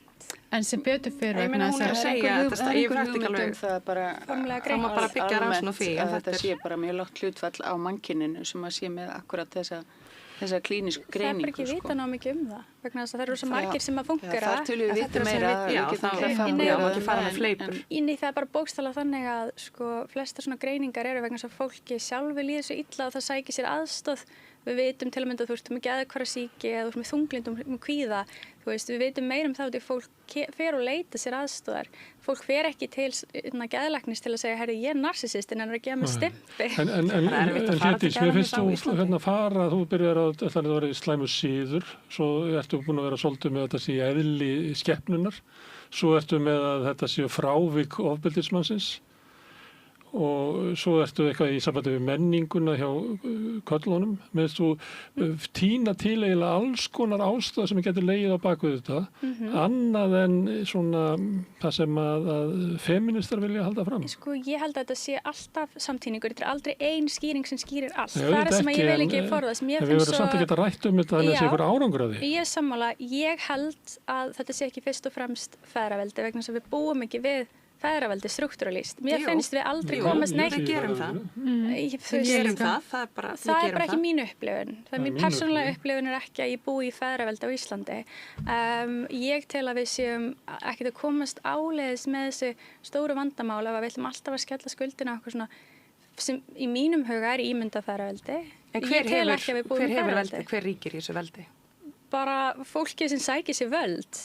Þú veist, það er bara... Hvað fólk er það? Valkyrju ríkisstjórnin okkar er hún undirselt feðraveldinu, þú veist, mér finnst þetta bara svona í hvaða veruleika býrðu að þú heldur að það er útrúleika lögur sem eru byggð og fleiru búið í þessu samfélagi, þannig að við sjáum það líka hvað gerist í þegar þær taka við að það eru önnur öfl eins og Miðflokkurinn annað sem sækir mjög stíft fram í alls konar svona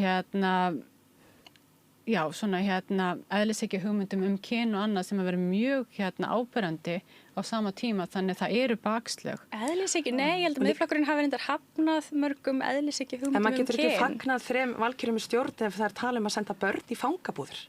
Og maður að klappa húrra fyrir því. En þetta bara stjórnmálafólk kemur og fer. Þú veist, ég held að valkyrjurnar eru búin að vera í, hvað, ég veit ekki, 2 ár eða ef svo lengi. Ég segi, þær geta ekki orðið ábyrgar fyrir ástandinu, feðraveldi eða bara, ég segi bara, þú veist, við hlutum að vera að tala, það sem við erum að tala að það í miklu stærra samhengi heldur en bara einhver kjörtímabil. En þú veist, en það tíðarandi núna. Ég ekki, þú veist, mér finnst það bara mjög, þær þurfa að standa helviti vel í lappirnar valkyrjurnar af því að tíðarandin ekki með þeim. En ekki þannig í feðraveldi að kona sem að gengst inn í eitthvað embætti að hún getur tekið upp, hún getur stýrt feðraveldinu? Já, viðhaldið, já. Viðhaldið? Það eru ekki allar konur feministar, þannig að þú veist að það breytist ekki við þegar maðurinn hennar dó. Hún tók við auðnum. Ég segja það, þú veist að nú ekki að tala íslenska stjórnmálakonur, en bara svona almennt séð þá eru ekki allar konur í eðlisínu þú veist, þær eru ekki fylgjandi endilega, þú veist, feminískum hugmyndum. Þannig það ekkert sammerkt með öllum konum að vera feministar. Og maður séð feminíska stjórnmálakonur sem að fallast á 19 atriði til þess að ná fram einu af baráttumálum sínum og eru með því raunverulega viðhalda feðraveldinu. Ég get ekki betur sér það. Getur við bara skilgreint feðraveldið það? Ég held við séum ekki að tala það sama, skilgreinu það bara og koma okkur niður á sameiginlega skilgreiningum feðraveldið. Gegnum árin hefur valdasporti heimsins lagast þannig að karlar hafa haft völd og sett út völd í stjórnsýslur, út í menntunarkerfið, út í kerfisbunda, lög og reglu og dóm. Þetta sjáum við í menningu af eftirförum sem alltaf veru karlmenn. Við vorum að tala kosningaréttin áðan sem kom nú bara 1900 og eitthvað sem að sýnir skalan á hversu lengi réttindum hefur verið viðhaldið frá hópum sem ekki karlmenn, þá feður sem að þá mótar stjórnskýrslu og umslag sem að samþykkir og afsakar hegðanir sem að viðhalda sem dæmi kynbundnu ofbeldi eða valdi karla sem að hefur síðan verið ítt frá öðrum hópum að sitja í og móta og skapa sem að ætti að vera samkvæmt réttmæti fólksins. Og þetta auðvitað hefur svipað svo breyttum frá kóngsins tíð en engu að síður byggir margt ef ekki allt en í okkar stjórnsýslu á þessum umgjörðum sögunar af karlmönnum í valdastöðu.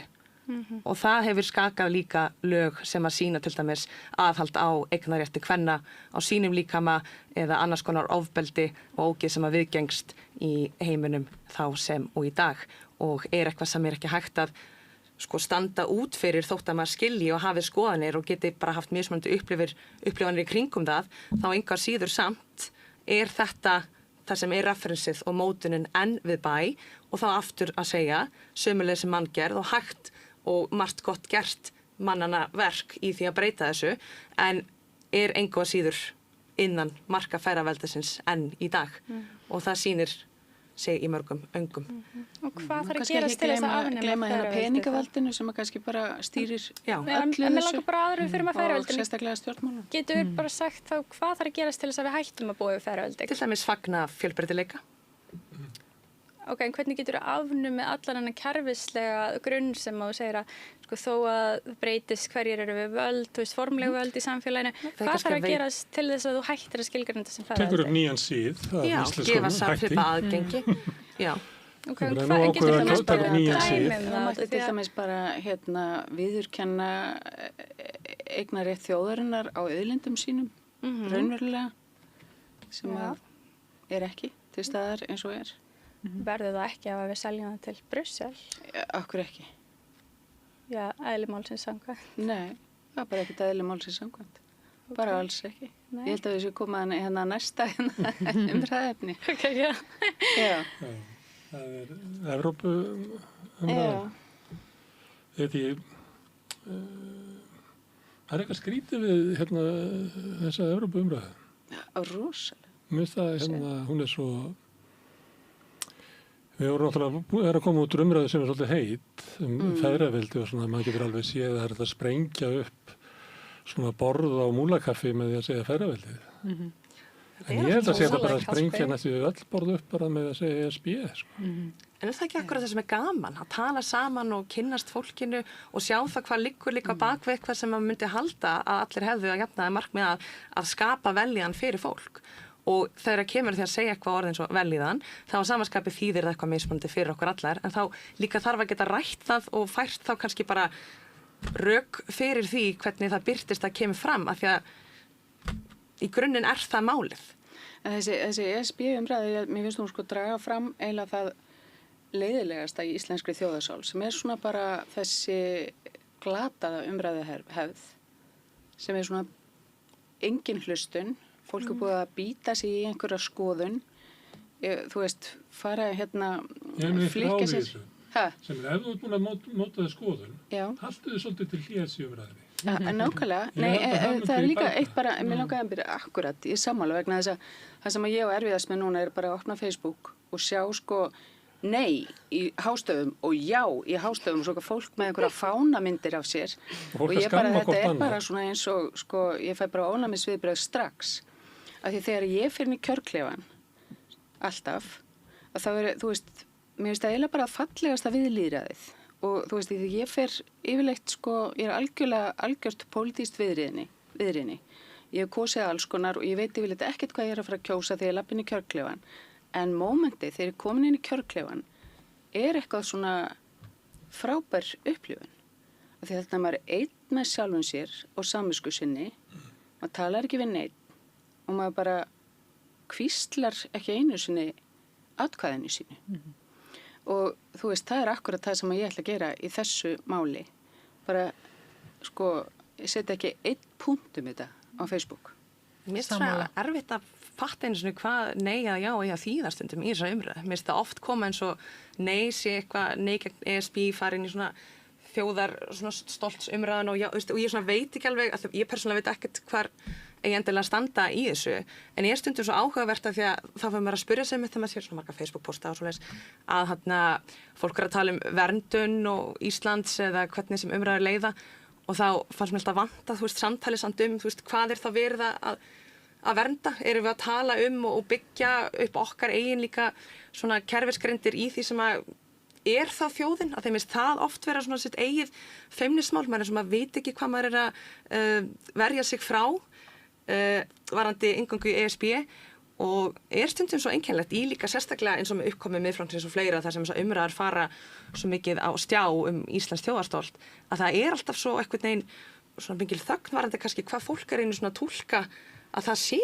þú veist, það vantir svona þessi samtöl að ég veit ekki, hvað að vernda krónuna og hvað að gangast áfram og hver eru svona okkar staðsetning sem kannski þjóðar anda sem að stundum kannski þögull einmitt að því að svona það reynist oft bara svona spara mann orku að svona halda bara aðeins fyrir sig sjálfan en já, svona logandi svona skemmtileg stundum kannski í samhengi við eins og ESB. Annars vegar það eitthvað Ísland, þessi val Ísland og svo eitthvað annað.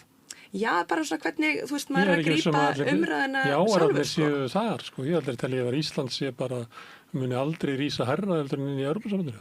Já, sko, svona eru margar skipta skoðanir á þessu. Það er mjög áhugavert að svona þeir sem allavega sem eru í sínst, þetta bara mjög óvísindalega greining, en svona þeir sem að æpa nei hæst á Facebook allavega og í fjölmiðlum, að þeir, sko, rökin eru einmitt þetta að vernda náttúruna, vernda okkar auðlindir, okkar menningu, en þetta sama fólkið og virðist, sko, hvergi annars þar hafa neitt áhuga á náttúruvernd eða menningu.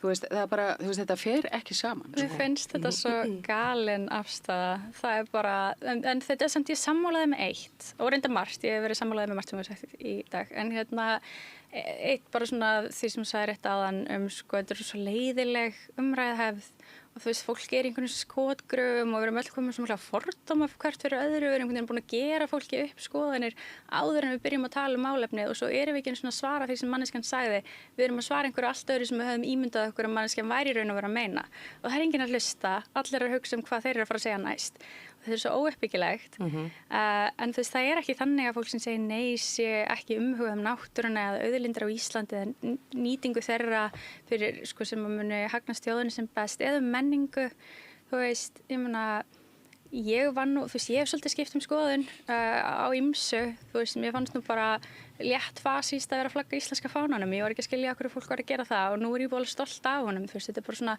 maður gefur hlutum, sko, merkingu út frá ákveðnum svona pólitískum forsendum og ég hef hugsað þetta fjall svolítið sko, hagsmunabandalagið Ísland sem er alltaf þjóðríkið okkar, þar sem við deilum sögu, forfeður okkar hafa byggt þetta land í einhver svona 1200 ár og við erum ótrúlega merkilegt lítið land, stórasta land í heimi, en við þó allavega stjórnum okkur sjálf og við getum komist til pólitískra áhrifa ef við viljum, þú veist, þú getur farið á þing ef þú ákveður þá einsettu þér það ég var að borgarfulltrúi og þegar ég fékk þessa hugmynd að taka þátt Þannig er það líka í Danmörku sem er Evrópusambandið. Já, en veistu, það er ekki svo klippt og skorið þegar þú ert sko komin inn í samband eins og Evrópusambandið, þetta fjallar fyrir mér sko þjóðríkið versus globalisman og sem mér finnst globalismin geggjaður og mjög eðlilegt að það sé ekki svona þjóðríki við séum meira svona tökum þátt í einhverju alþjóðlegu samstarfi en málið er að Evrópusambandið fjallar svolítið bara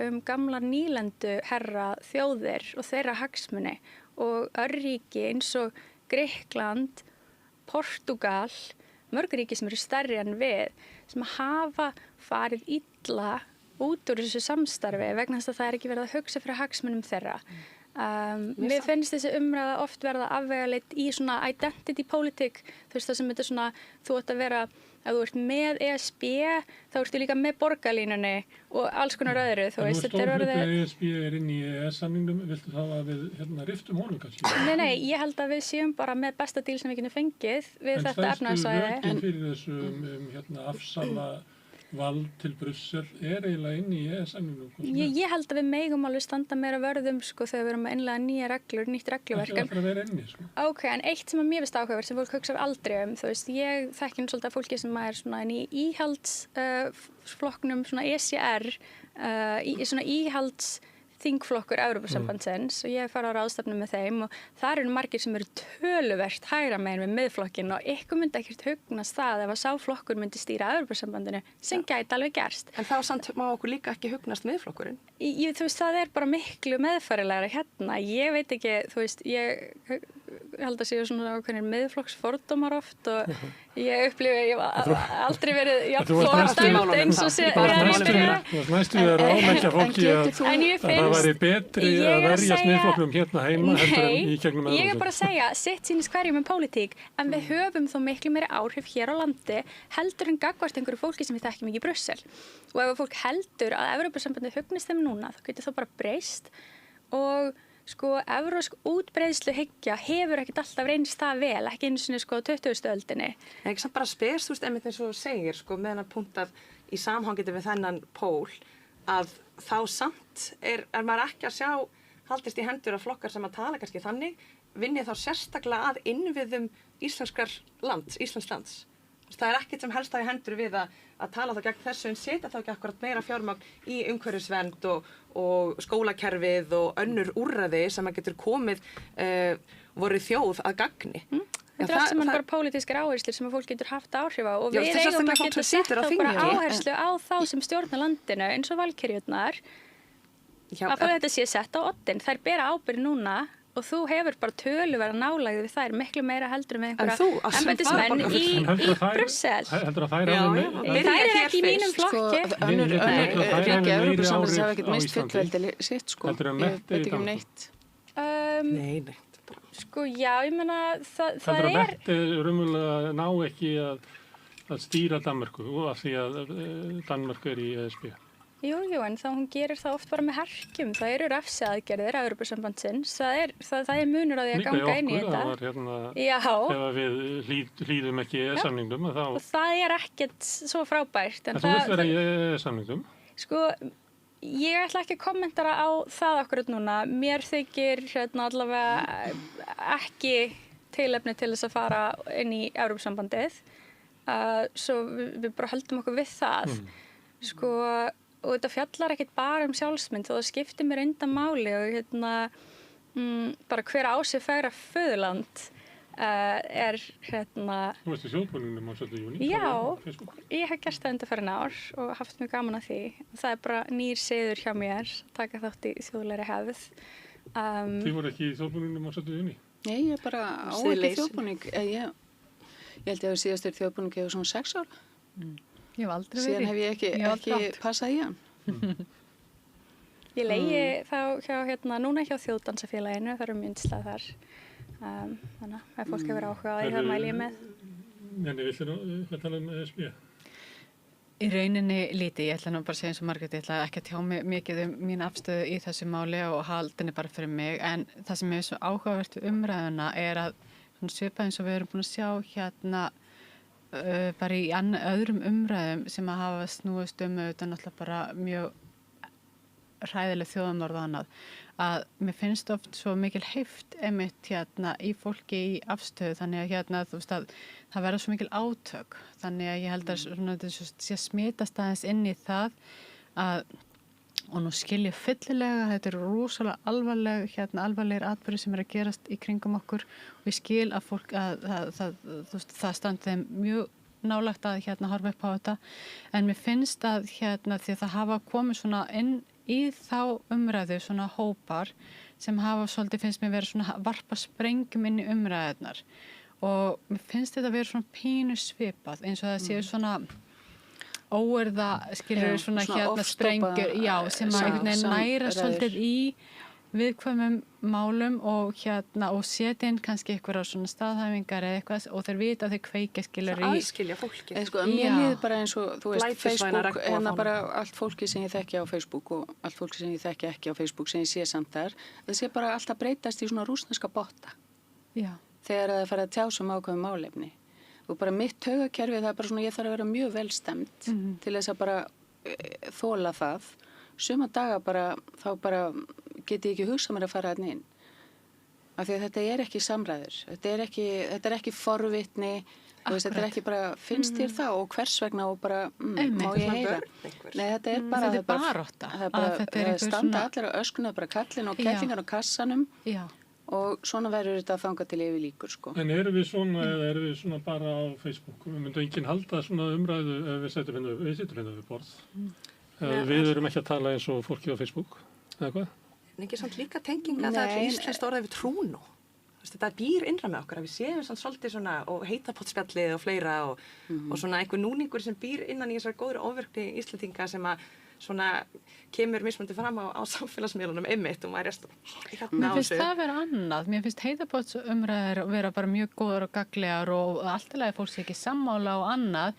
En bara þetta búið í okkur líka, sko, í samband við hérna steikina. En núna finnst mér þetta vera svona, einmitt eins og Margrét segir, þetta er bara svona pínlítið eins og þetta sé svona, þú veist, að vera að keyra áfram á hatursorðræðu og neikvæðni og í staðinn fyrir að hlusta þá reynum við að tala yfir hvert annað að þannig að hæðni er notuð mikið sem er að vera að gera lítið úr fólki sem er svona miskilin fyndni, sko, þú veist, það er ekkert fyndi við hæðni, hún er bara svona astnaleg, sko. Þetta er mjög mikið notað í, þú veist, líka bara í pólitík núna. Það er svona hæðasta fólki og þetta er, þú veist, sorry to say, þá er þetta bara, þetta er pínu í Íslendingum, er svona þegar að þeim verður heitt í hamsi, þá verða þeir svolítið svona meinlegir oft, sko, og maður sér, þetta er ekkert nýtt, þú veist, maður sér þetta bara í gömlum, ritdeilum í gamla daga og svona, það er svona þetta einhvern veginn að hjóla í mannin og, þú veist, og gera hann hlægilegan og eitthvað svona. Ef þú getur ekki unni málefnilega, þá ferði manneskuna. Já, bara svona, þú veist. Ég satt eins og til borðs með Íslendingum sem bjuggu í Frakklandi og þau voru eitthvað að velta fyrir sér muninn á Íslendingum og Frökkum og einhver sagði að munurinn er það að Frakkar móðgast ekki þótt að viðmælandi sé með aðra skoðun en Íslendingar þau móðgast alltaf að taka því þessar persónulega höfnun ef að þú er með aðra skoðun en ég Ég held að þetta sé bara einhverjir herkir við það að fara úr því þetta er bara kenning Durkheim hvernig samfélag þróast og þú veist að fara úr mjög litlu, mjög einsleitu samfélagi þar sem fylgni við eina skoðun er grundvöllur alls, þú veist, þar sem það er engin fjölbreytileiki í neinu, þú veist, ekki skoðunum úr bara í litla þorpinu þín og það eru allir með sömu skoðun, þú veist. ég held að það séu alltaf svona ákveðnir herkir við að fara, þú veist. Þá ættum við líklega að vernda það að það sé hægt að vera með aðra skoðunum, við ætlum að vernda svona counterculture, við ætlum að vernda hverjólandin. Mér finnst það bara mikilvægt, ég held bara að þú veist að bara svona grunngildi manneskjunnar, bara mannleg reisn og sko að þú veist, það vill enginn lifa undir einhverju hugmyndafræðilegu ægivaldi sko annara. Við verðum að lifa áberandi í íslensku umræðu að það er eins og við séum að leita að því að verða sammála eitthvað. Það getur verið hvort eitthvað lag sem gott í Eurovision eða eitthvað. Það er raunverulega þegar maður er að hlusta á umræðina þá erum við að leita að því að hvort við getum verið sammála. Svo fáum við svona mála eins og við verðum ekkert sammála og líklega mun vinnast á einhverju 0,5% atkvæða og ég meina við erum eiginlega engu betur sett á eftir. Hluti af lausninni er vonandi að ræða hvað við erum ósammála um. En þess vegna, þú veist, mér finnst rosalega mikilvægt að þessi atkvæðagreiðsla þarna fari fram. Sammála. Þú veist, það getur, þú veist, fólk getur öskrað á mig á Facebook og sagt, nei, það eru allir á móti þessu. En bara, ok, megum við þá bara fá að sjá það. Á ég að trúa, þessum einstaklingi... En það er enginn á móti því að kjósa lengur? Núna í ágúst. Já. Svo ætla bara að kjósa nei. Já, ég segi það. Það sem að mér finnst eitt bara áhugavert er að sko, nú við Þorgerður Katrín svona sagt að neiistatnir séu eins og Brexit-hreyfingin, en það er ekki, þú veist, það er eiginlega öfugt farið. Þú veist, hún og hennar flokkur og þeir sem að sko vilja í raun og veru reyna að keyra í fram sko grundvallarbreytingu á íslenskri stjórnskipan með minnsta mögulega meirihluta og eins og Pavel sagði núna bara í hlaðvarpsviðtali, sko þó það væri eitt atkvæði. Þetta er mjög bara svona lýðræðislega hættulegt að mínum mati. Ég held að það þyrfti að vera aðeins meiri munur til þess að þetta væri sko, þess virði að fara í þetta vegna þess að það þýðir svo bara að eftir 4 ár gæti einhver vilja að fara úr því. Þannig er lýðræði, það er bara kosið, þetta er bara eins og í brúðkaupi, komið með einhverja ambögur á þessu, eða þegið ella. Og ef það er kosið svona, þá er bara búið að kjósa og við verðum bara að sætta okkur við það. Það geta aldrei verið rök á móti að það sé svo, þú veist að það sé, þetta muni sko sundra þjóðinni, kljúfa þjóðina í tvennt, því það bara, þú veist að annar sko helmingur þjóðina er þá ósáttur. En sko ef að það er raunverulegt, ef þetta er raunverulega þannig að þetta klýfur þjóðin í tvennt, þá er hún nú þegar klofin í tvennt og er þá sko eitthvað réttlæti í því að þessi hluti sem að núna er ósáttur, að hann þurfi bara að vera það áfram og setja sig við það. Megum við ekki bara fara í gegnum þetta, bara sjá, þú veist, og kanna þetta mál. En við veitum hvað stendur okkur til bóða. Það er þvættingur að láta eins og við séum bara að kíkja í pakkan. Nú varst þú bara að tala eins og allir bottarnir á Facebook. Nei, bara eins og Steinun sagði rétt áðan, sko, að hún er ekki viss um hvað við erum nákvæmlega kjósum. Það er grundvallaratriði. Ef við ætlum að keyra í gegn grundvallarbreytingu og allri stjórnskipun landsins sem er það sem er verið að kjósum, þegar að stór hluti sem að gæti kosið já, bara til þess að tjekka á einhverju. Það er samt ekki það sem við erum að gera og bara að ákveða hvert orðalagi ætti að vera. Það viti ekki, sko, það þurfa að vera gagnsæjar upplýsingar. Bara treystum fólki til þess að upplýsa sjálfs. Mér langar að spyrja, Margrét, má ekki vera að þessi annar helmingurinn telji að þetta sé næstuð í heilagt mál það sem er allt til þess vinna að koma í veg fyrir að við förum í Evrópusambandið. Jú. Og meðal annars það að sætta sig ekki við niðurstöðu kosninganna og þar til götunum. En ég er ekki viss um að það sé bara einfaldlega þannig. Já, ég held að það sé, þú veist, það er hluti af... Það er svo eitra peð. Já, en það er líka bara, þú veist, hluti af þessum helmingi er líka verja bara gríðarlega hagsmuni. Það eru bara örfáu kallar sem að eiga eitthvað. Langstæsti hlutin er bara þá að vinna fyrir aðra. Ég segi það, en ég meina þá er þarna bara, en ég meina þessi hluti er samt sem að verja hagsmunni þá þessara litla prósents sem er með því í flokki. Ég meina 1% sem á allt og kannski vill ekki fara í Evrópusambandið. Það er ekkert með 49% af þjóðinni í vasanum bara því að það vill styðja 1%. Nei, 49% er þá vita sko hvað það er að verja. Það er að verja 1%.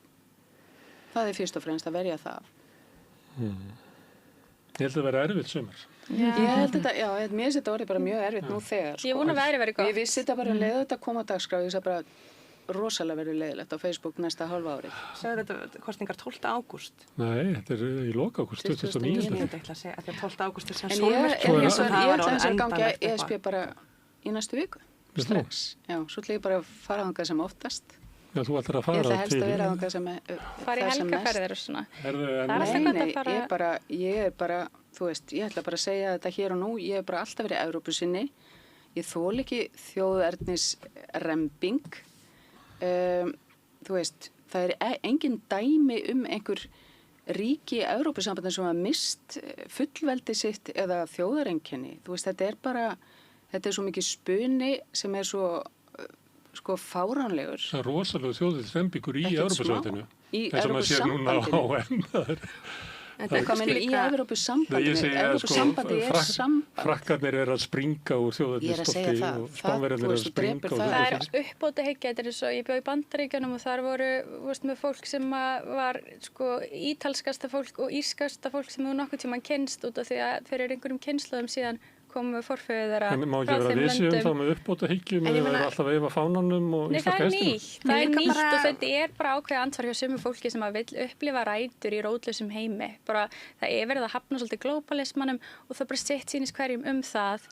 En ég mér veist, sko, við getum verið sammála það að við þurfum ekki afmennska hvort annað í þessari umræðu. En það er líka því að Íslendingar hafa alltaf verið stoltir. Það er hluti af svona þjóðarsögunni líka og þrjóskunni og fleira sem að dregur mjög margt áfram skemmtilega í þessu samfélagi. Þannig að kannski er enginn að furða út frá... Hægt að tala íslensku hérna, voru Danir sem að björguðu því. Já, og Rasmus Kristján Rask og Árni Magnússon, það er fremstir í flokki. Þurfum nýja þannig. Og þá er samt sko, bara í ljósi sögunar er víst að auðvitað er þessi umræða að fara að vera snúin og mikil sig og það er bara hluti líka af sko andanum og sögunni í okkar sögum að hafa alltaf verið svolítið svona steipast gegn valdi. Þetta er bara að svipa litið með danskan eða norskan eða sænskan konung og hvernig við svona lítum að kristninni og heiðnin en þá og það er smá púki í Íslendingum. Það er alltaf smá svona, þú veist, skemmtileg þrjóska sem að líka kemur fram í að bara flýja undan nýju skattkerfi Haralds hárfarar að koma bara niður með alla skóa og eitthvað og hvernig auðvitað í þessu stolti erum við að leiða okkur áfram í þá í rauninni önnuru samtali sem ekki langt frá öðru lýðveldi okkar og aðskilnað og frá kónginum og þetta er kannski svona eitthvað sem maður skilur að sé svolítið ennþá á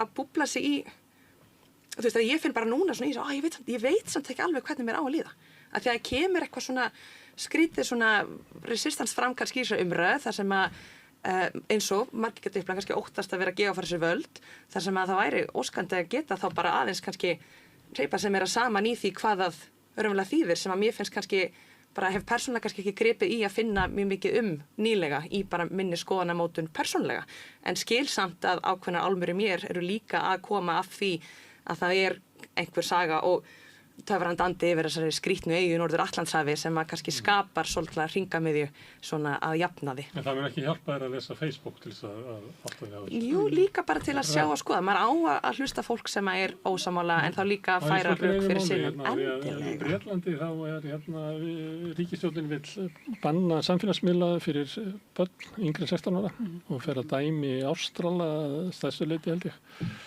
Þú ert svolítið að tala að unga fólki væri svona opnara og skárra heldur en við beglaða kynslóðin, einhver leiti. Þú ert að tala íslenskun og svona, það eru stelpur sem að búa í húsinu hjá mér sem að sitja stundu niðri og að tala saman, ég veit ekki hvort að búa báðar í blokkinni, en þetta er saman á ensku, hef ég heyrt, því að bara fram með þeim. Það er svona 14-15 ára og eru svona... Það er kannski bara eitthvað svona tímabil sem það þurfa að segja. Það tekið svona samfélagsmiðlunum, býst ég við. Eða bara referansi eða fjölbreytileika og líka skorta á kerfisbundnu inngrepi í að veita almennilega tungumála kennslu sem að er í aðhaldi við fjölbreytileikan á landinu. Ég held að þetta eru bara íslenskar stelpur, sko. Já, sama skapi hver referansin er. Svo sagði mér einhverjum daginn að það dansaði enginn á skólaböllum lengur.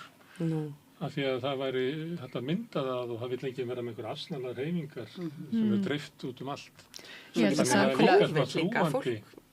held að ég þakka bara Guð fyrir að samfélagsmiðlar voru ekki til þegar ég var allast upp og ég held að það sé rosalega mikil pressa á börnum og ungmennum að þurfa að eltast við þessa miðla. Við sjáum það líka að samfélagsmiðlar er ekki endilega gagnlegir í samskiptum ungmenna sem er að móta svona kannski félagslega þroska í samskiptum við hvert annað að það er rosalega mikið eftirlit og það kemur náttúrulega líka bara frá foreldrunum að við erum að hafa location af börnunum okkar langt fram eftir aldri og við segjum þeim að það sé auðvitað út af því að við elskum þau. Svo fara þau með þessi skilaboð út í lífið og þau fara í sambönd og þau setja náttúrulega bara krefjast þess að það sé location on alltaf og í nafni þess að þau elski þann aðila sem þau vilja fylgjast með. En svo bara þessar stöðugu hringingar, bara skilaboð sem að það bara sem dynur á ungmennum í dag, ekki bara frá kannski einhverjum kærasta eða kærustu eða heldur bara frá foreldrunum líka. Þannig að það rosalega mikið álag og áreiti á börn og ungmenni út af samfélagsmiðlum fyrir utan það að það ákveðni samfélagsmiðlar sem að bjóða hættunni heim, að það bara eins og til dæmis Snapchat og annað, þar sem að mikið af grooming og kynferðislega ofbeldi fyrir fram inn á svona ákveðnum miðlum.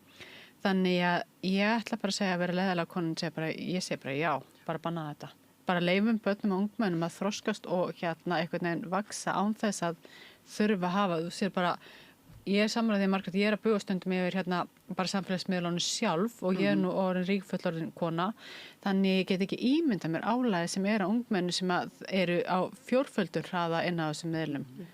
Þannig ég held að þetta líka bara þetta aðgengi að það er rosalegt stöðu aðgengi að manneskjunni. Já.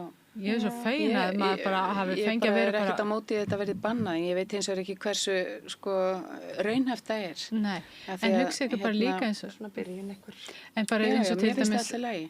Bara eins og bara Mér finnst það banna fullorðnum fólki líka. Já. Slaka með internetinu. Þetta vera efri mörk líka bara. Hversu lengi máttu vera... Kannski á þetta vera bara svona milli 20 og 30, síðan á bara fólk að, þú veist. Svona kvót út lífi, svo getur fólk erft það og vunnið sér meiri 12 tíma og þetta vera alveg æðislegt.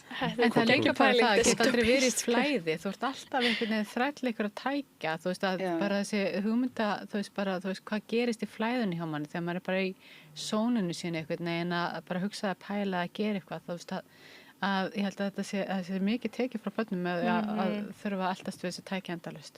En ég sammála því að þú veist að meðan foreldrarnir eru fangar þessar tækja þá eru ekki mikla líkur að því að börnin losna úr þeirri prísund, skilur. Ég held að við munum koma til með að líta svolítið á samfélagsmiðlanótkun og netnótkun eins og reykingar, þú veist. Ég held að þetta komi líka, það er alveg að myndast ákall frá ungmennum sjálfum. Þau eru bara bæði með samfélagsmiðla og líka með klám, að við erum að sjá svona eiginlega grasrótina bara í unga fólkinu sem svona farið að hafna þessu vegna þess að þau skynja neikvæða áhrifin sem þetta hefur á þau andlega, félagslega, tilfinningalega. Svo þetta bara ótrúlega mikil tímasóun. Við gætum verið að gera eitthvað miklu merkilegra heldur en að skrolla á samfélagsmiðlum. Hvað er svo reykingar að við verðum að fara út eða ætlum að fara Ég er bara svona ósiður, þú veist, óhollt og ósiður og við munum einhvern veginn á, þú veist, ég er að vona að það sé frekar það heldur en þetta verði eitthvað svona boðvalda ofan að því sögðu, þú veist, mér finnst sérkennilegt að við getum ekki komið okkur saman það börni ekki að vera með snjallsíma í skólanum, þú veist, skólatíma, það er debatið og ég bara tek því mjög fagnandi að það verði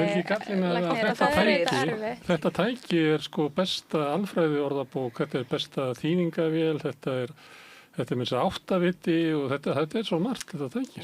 En heldur að börnin sé að nota þetta tæki þeim tilgangi? Ég veit ekki. Og þetta er kannski líka sama að þú myndir færa þetta þá sjónrænt yfir að það væri einstaklingur einkennlegur sem sæti bara hérna með sjálfum sér og héldi að áttavita, reiknivél, öllu hér, myndavél og öðru og reiknisheftinu bara tilbúin. Og bankanum. Ef svo kemur fyrir, við það búið að glata kannski inn á að svo hluti af þessu líka gjörðin í að finna vasareiknin. Og eitthvað. Það bara svona núvitund sem ég held að líka oft mjög svona, getur verið flókið að nálgast í svona öru og hröðu samfélagi þar sem að maður bara fær samviskupið að vera ekki með axlinar uppi á varðbergi stundum að því að það engana að furða að það spili inn á kerfið að hafa oft þetta aðgengi að og síminn þar mjög svona sterkur leikmaður. En mér finnst ég að það kennar að segja sem svona, þið að grínast, ætlið þið að banna barninu að hafa þetta aðgengi sem er 17.000 fallt staðsta IBM 12 sem til var í heiminum þegar ég var barn. Hversu mörg megabæt heilin? Ég meina, bara merkilegustu bókmenntir heims voru skrifaðar fyrir tíma internetsins. Ég held við séum ekki verða klárari, ég held við séum að verða latari, sérhlífnari og ég held að þessi ofgnóttu upplýsingar sé ekki að bæta okkur. Ég held að við þurfum að hafa meira fyrir hlutunum og ég held að börn megi alveg vera í friði frá skjátíma í skólanum. En ég held að líka samfélagsmiðlar og sími sé ekki sömu, þú veist, þetta ekki, við erum ekki að tala um það sama. Samfélagsmiðlar eitt, símin annað. Að við þurfum ekki endilega að vera með samfélagsmiðla í símanum. En mér heyrðist að vera hugmyndin að sko banna þetta tæki í skólanum. Það er orðið símabann í mörgum skólum. Það er símabann í skólanum sem að sonu minn var að útskrifast þegar það var bara tekið upp fyrir nokkrum mánuðum. Það er ekki allir kennarar sammála því, sko. Nei, en ég get bara að tala út frá þessu sem að var að gerast í mínu lífi og það voru bara allir mjög káta með þetta. Krakkarnir var að tala saman, jafnvel leika sér úti í fríminútum og við erum að tala um unglinga, sko. Já. Þannig að ég veit ekki alveg hvort að, þú veist, hraðin er líka, þetta minnir mér svolítið á bara á svona debatt sem að ég átti mitt í þessum sama skóla. Ég voru að kvarta yfir sko skólamattum, hann var svo vondur og börnum voru að kvarta og kallaði þarna yfir mig mikla reiði einhvers kokks.